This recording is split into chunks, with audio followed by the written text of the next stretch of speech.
Honorables sénateurs, je signale la présence dans nos tribunes d'Ernie Daniels, président et PDG, et les membres de l'autorité financière des Premières Nations.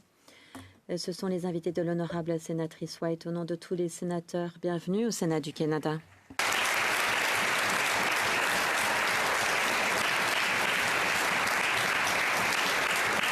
Senator White. Sénatrice White, honorable collègue, nous marquons cette semaine l'Assemblée annuelle spéciale des chefs des Premières Nations. C'est l'occasion de rencontrer des représentants des gouvernements des Premières Nations et de parler des peuples autochtones, des organisations et de la politique autochtone.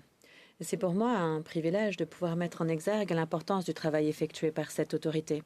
L'autorité est une organisation à but non lucratif qui est financée par les gouvernements des Premières Nations. L'objectif est de s'assurer de la prospérité et de la santé des communautés. Depuis 2005, l'autorité a mis à disposition des options de financement, et des conseils en matière de planification financière et des prêts à long terme. L'autorité finance des infrastructures critiques, le développement économique et social, l'achat de terres, les projets indépendants et le logement. Et grâce à ces investissements, les collectivités autochtones de notre pays ont pu assumer une croissance importante. À Terre-Neuve-et-Labrador, l'autorité a prêté 96,6 millions de dollars et a créé quelques 390 emplois pour les Micmacs et les Inuits. L'autorité a pu faire une levée de fonds de 4 milliards de dollars et 8,5 milliards de dollars ont été renfloués dans l'économie, ce qui a permis de créer quelques 40 000 emplois. Il y a donc du développement économique qui est mis à disposition des projets pour assurer la prospérité des communautés.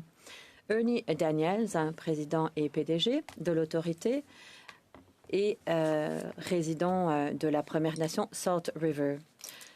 Sous son leadership, l'autorité a permis à 7 collectivités Mi'kmaq d'acquérir 50% de Clearwater Seafoods, qui est une entreprise de transformation de fruits de mer en Amérique du Nord.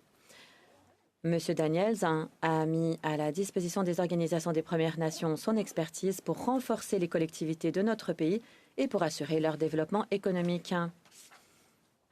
Je voudrais féliciter monsieur ainsi que l'autorité.